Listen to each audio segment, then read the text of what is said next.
Ikiguzi cy'umunezero season ya 3 episode ya 14.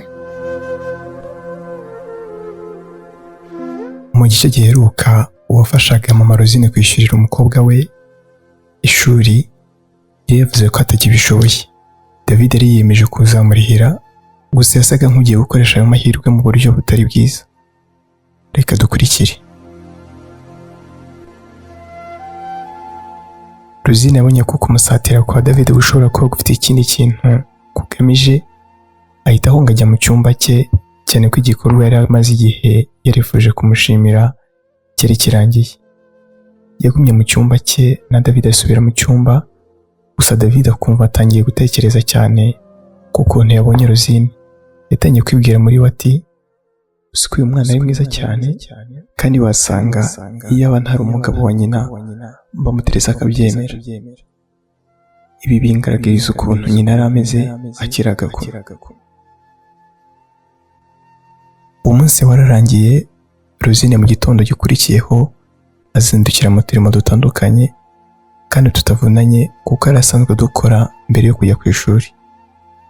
David yabyutse kare akenyeye swime ameze nk'ugiye kujya mu bwogero, nuko abarabutswe Rosine ari gushyashyana. Yisaga naho Rosine arari, nuko aramubwira ati, waramutse neza Rosine? Ese ko umuntu ukora vuba wabikoze witonze, hari ikikwirukansa? Papa, waramutse? Ndi kugira vuba kugira ngo ntaza gukererwa ishuri. Wowe se ko ubyutse kare hari aho ugiye kuzindukira?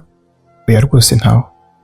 Numva ndambiwe uburiri, ndavuga nti reka mbyuke n'ubundi kuko mu isaha imwe ndibuze kugira aho njya. Rosine nta kintu yamusubije, ahubwo yakomeje gukora ibyo yarimo akora vuba. David ahita yongera abwira Rosine ati, Rosie, hari ikintu nahereye kare ntekerezaho. Ni ikibazo nibaza kandi ugifitiye igisubizo. Rosine byahise bimutungura ndetse yumva agize amatsiko yo kumva icyo kintu icyo ari cyo. Yahise abaza David ati, ko nteye amatsiko icyo kintu cyaba ari iki? Ikibazo nibazaga ni iki? Kucyo ntinya? Rosine byaramutangaje ndetse yumva biranasekeje, ahita asubiza David ko atamutinya, ko ahubwo aho adashaka kugirana imishyikirano idasanzwe nawe. David yahise aheraho abwira Rosine ati, Rosie, rero ukwiye kujya unyisanzuraho kuko wisanzura ku zindi inshuti zawe, tukaganira, tugatera inzenya ndetse tukanishimira aho biri ngombwa. Ikindi kintu gituma dukwiye kuba inshuti ni uko umaze gukura kandi nawe hari ibitekerezo watanga kandi byateza imbere urugo rwacu. Rwose ujye umbwira niba hari ikibazo ufite icyo ari cyo cyose, nzajya nkufasha nk'inshuti yawe bitari nk'umugabo wa mama wawe. Njyewe ndumva ibyo bintu ntacyo bitwaye.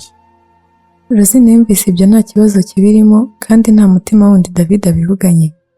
Hashize umwanya aritegura ajya ku ishuri. Mama we nawe yari yaje kubyuka ndetse nawe yasoje imyiteguro yose kugira ngo ave mu rugo. Yifurije umugabo w'umunsi mwiza maze aragenda. Bigeze mu masaha ashyira igicamunsi, aho mama Rosine yari yagiye kubona Solange araje, bahita basuhuzanya maze mama Rosine aramubwira ati, Sola, nukuri urakoze kuza kundeba.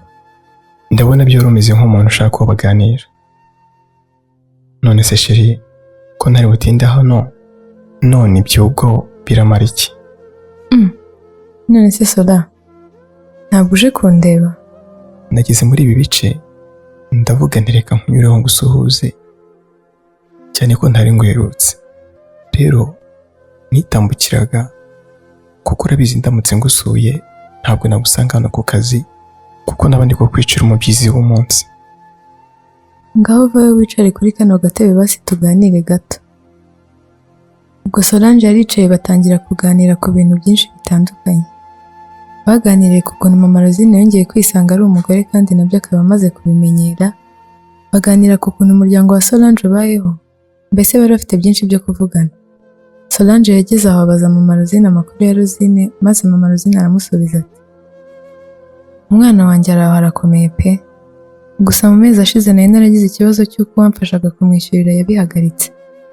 Rero nibazaga niba agiye kwiga cyangwa agiye kurivamo nkumva biranye.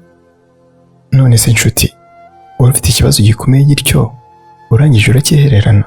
Rwose ntabwo nashakaga kugira umuntu ngora, ahubwo nifuzaga kwishakamo ibisubizo, nubwo David yahise aba marayika uzana ibisubizo abanyemereye kuzamwishyurira kandi yose. Ubu kino gihembwe yatangiye, byose mbikesha umugabo wanjye, nyamara kera nari naramubujije kumfasha, mubwira ko ibya Rosine nzabyimenyera. Sha ni ukuri ndumva umugabo wari imfura mu zindi. Uretse ko kuba gukunda ibibazo byawe wabigira ibye. Sasa rero wowe komeza uhangane n'iterambere ry'urugo ndetse n'imibereho yarwo. Oya Sora, ubu nanjye ndashaka kugira uruhare mu kwiga kwa Rosine.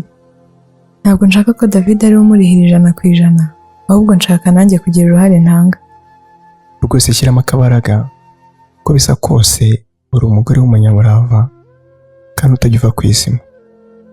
Bakomeje kuganira ndetse amasaha Solange yumvaga ari bumarane na mama Rosine ararenga. Rosine we aho yaririwe ku ishuri hari ibintu yibazaga ndetse bikamugaruka mu mutwe kenshi. Yibazaga impamvu David asa nk'ushaka kumugiraho imyitwarire idasanzwe ikamuyobera. Ntabwo yiyumvishaga ukuntu umugabo wa nyina ashaka ko baba inshuti ndetse anifuza ko Rosine azajya amutura ibibazo bye byose. Rosine ibyo yakomeje kubyibazaho cyane ndetse muri we yanzira ko nataha ari buze kubiganizaho umubyeyi we. Amasaha y'amasomo nayo ntabwo yatinze kurangira, maze Rosine atafite gahunda ari yayindi yo kuganiriza mama we. Uretse ko Rosine ashaka kuganira na nyina, yaranamukumbuye. Arashize igihe kinini Rosine atabona umwanya ngo aganire n'umubyeyi we kubera ko yarahugiye mu kazi ndetse ntiyarakibona n'isegonda ryo kumwitegereza. Yageze mu rugo mbere y'uko nyina ataha, gusa David we yari yahageze yiyicariye muri salo akora utuntu dutandukanye. Nyumva akadomorwa. Rosine yahise ajya mu cyumba akuramo imyenda y'ishuri, ubundi ajya gufasha umukozi gutegura amafunguro ya nimugoroba, dore ko umukozi yabaga agomba no kwita ku mwana. Mama we yagize haraza arabasuhuza maze Rosine ahita amubwira ati, Mama, ko nshaka kukuvugisha. Waretse tukavugana nonaha niba nta bindi ugiye guhugiramo. Hari ikintu nshaka ko tuganiraho kandi byihutirwa. Rosie, wambabariye koko naniwe cyane. Basi reka njye kuryama nzakubwira akanya kabonetse. Sibyo mwana wa? Nyina yahise yikomereza mu cyumba ahita ahura na David, arangije ahita amuhobera ndetse aranamusoma. Yahise anamubwira ko ananiwe cyane kandi ko ashaka kuruhuka. Mama Rosine yakomeje ajya kuryama, David we yitegereza Rosine abona arababaye cyane, ahita nawe yinjira mu cyumba abazanye shokora yihereza Rosine. Mbere yo kwifata, Rosine yabajije David ati, iyi shokora ni iki? Rosie, ku ishuri babiri ukoresha ubwonko cyane, none wagira na hano ugahita uhugira mu mirimo yo gutegura amafunguro ya nimugoroba. Uba urushye kandi ugakomeza kwemera kuvunika. Abantu nk'amwe rero muba mukeneye ibintu biryohereye kandi birimo isukari nyinshi ibagarurira imbaraga. Ese ni ikibazo kuba ngwaye shokora yo kugufasha? Basi bifate nk'impano kandi biko isezerano twagiranye ry'uko tugiye kuba inshuti. Rosine yahise yakiriye shokora nuko abwira David ati, cyakoze urakoze. Rosine yabonye ibyo ahita yumva nta n'impamvu akwiye kubwira nyina ko David ari kumubera ikibazo cyane ko na nyina atashakaga kumwumva. Iminsi yakomeje kwicuma, nuko umunsi umwe Rosine ataha kare kuko yashakaga kubona umwanya uhagije wo kwitegura ibazwa rikuru. Agera mu rugo ahita ajya mu cyumba cye arifungirana atangira kwiga ashishikaye. Hashize iminota mike atangiye kwiga, ajya kumva yumva umuntu ukomanze rimwe ahita ninjira adahawe ikaze. Yatunguwe no kubona ari David ndetse David afite ikirahuri kirimo ji mu biganza, ahita abwira Rosine ati, umbabarire ko bankurogoye. Ese hari ikibazo? Ni umwanya muto kuko ndabizi kuri kwiga kandi urahuze. Rosine yararebye abona nta mpamvu ifatika afite yo kwangira uwo mugabo kwinjira mu cyumba cye nuko aramurika arinjira. David yahise amuhereza ji, gusa Rosine yari afite ubwoba kubona umugabo wa nyina ari mu cyumba cye. yibazaga uko byagenda nyina aramutse abaguyeho akumva ubwoba buramwishe. David yari yegamye ku gikuta cyegereye umuryango ndetse akomeza kwitegereza Rosine ari kunywa ji kandi ari no kwiga. David yahise abaza Rosine ati ese urumva ushaka kuzaba iki mu buzima bwawe Rosine? Burya iyo umuntu akiri muto aba afite inzozi zitagira umubare muri we, ariko uko agenda akura akurikije inzira y'ubuzima agenda anyuramo niko za nzozi zihinduka.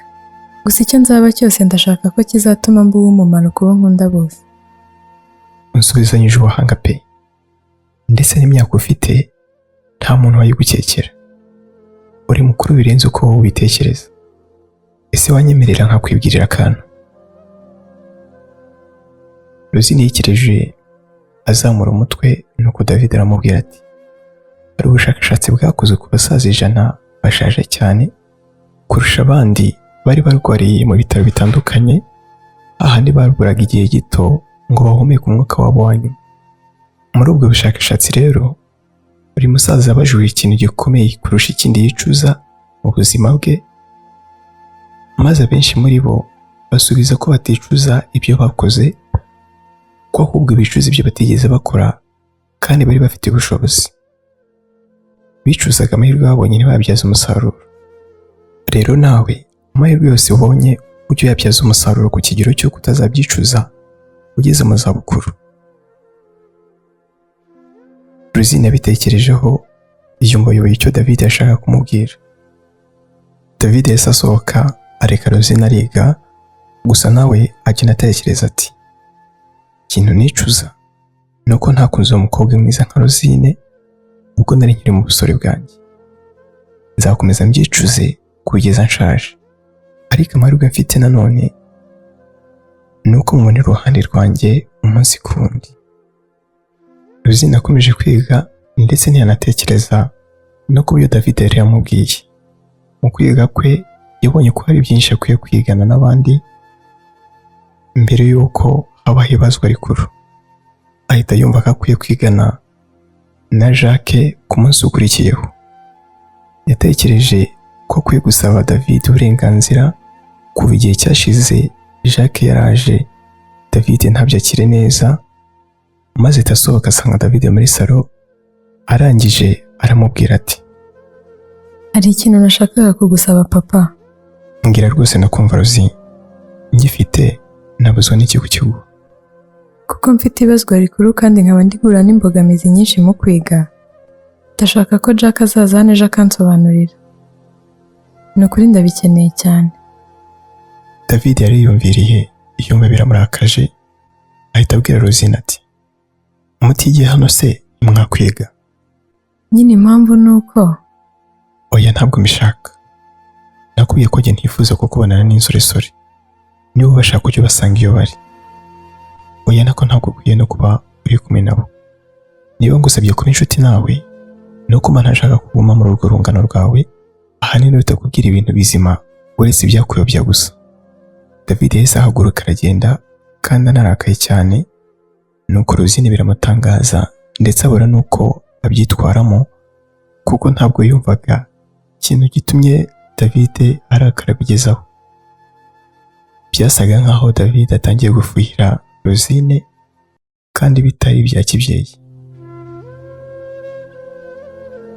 Uyu David ukomeje kugaragaza imyitwarire idasanzwe se amaherezo yazaba yayo? Naho ubutaha. Icyo gice mumaze kumva cyanditswe na Eric Niyonzima, kinononsorwa na Dominique Kubwayo, yasomwe na Jessica Manzi Mugeni ndetse na Samuel Dushimimana. Amajwi yafashwe kandi atunganywa na Izerimana Fiacre. Tubibutse ko mu gihe inkuru iramutse gucitse ushobora kujya kuri YouTube channel yacu yitwa Nyumva, hanyuma warangiza ugakora subscribe. Mwakoze kudutega amatwi. Nyumva akadomo rwa. Ntukicwe n'irungu.